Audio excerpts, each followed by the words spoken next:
হরে কৃষ্ণ বন্ধুরা, সবাই ভালো আছো? আজকের আমি 2-in-1 ইলিশ পেটি তৈরি করে দেখাবো। তো ক্ষীরের পাক আমি নিয়েছি 5 লিটারের পাক, দুভাগ করে নিয়েছি। দুভাগ করে একটা ভাগ চকলেট কালার করব আর একটা ভাগ প্লেন থাকবে। দেখুন, এটা চকলেট করে নিচ্ছি। করে সাইড করে দিয়ে একটু ময়দা হাত দিয়ে নেব যাতে পাটাতে না লেগে যায়, এই কারণে।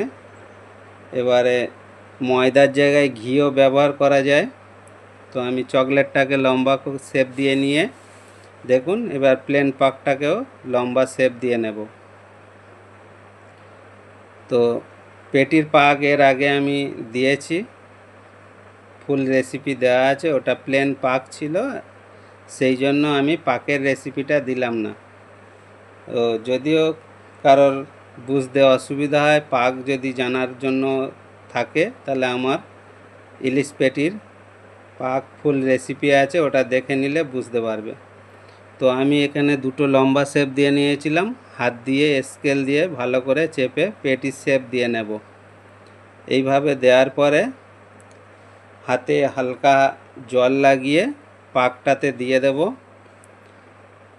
তো পাকটাকে একটু জল লাগিয়ে দিলে তুলে জুড়বার সময় খুব সুবিধা হয়।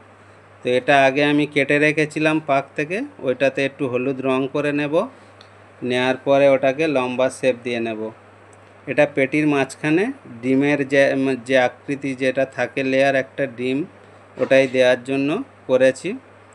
একটু লাল রং দিয়ে নেব মাঝখানটায়, যে রক্তের থাকে ওটাই দেওয়ার জন্য। তো দু হাতে পেটিটাকে তুলে জুড়ে নেব। জল তো আগে দিয়েছিলাম, ওই জন্য তাড়াতাড়ি জুড়ে গিয়েছে।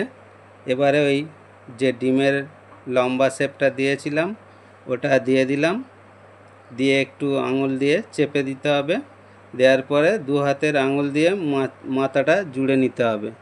দেখুন বন্ধুরা, এইভাবে জুড়ে নিলে খুবই ভালোভাবে জুড়ে যাবে। আর তলাটা দুটো স্কেল দিয়ে একটু চেপে দিলেই জুড়ে যাবে। সাইড করে কিছুক্ষণ পরে এলাম কাটবার জন্য। দেখুন বন্ধুরা, কেমন লাগছে ইলিশ পেটি, 2-in-1 ইলিশ পেটি। ভালো লাগলে কমেন্ট করে জানাবেন। এইভাবে সবগুলো কেটে নেব, নিয়ে একটা ট্রেতে সাজিয়ে দেব। ভালো লাগলে লাইক, কমেন্ট, শেয়ার করবেন।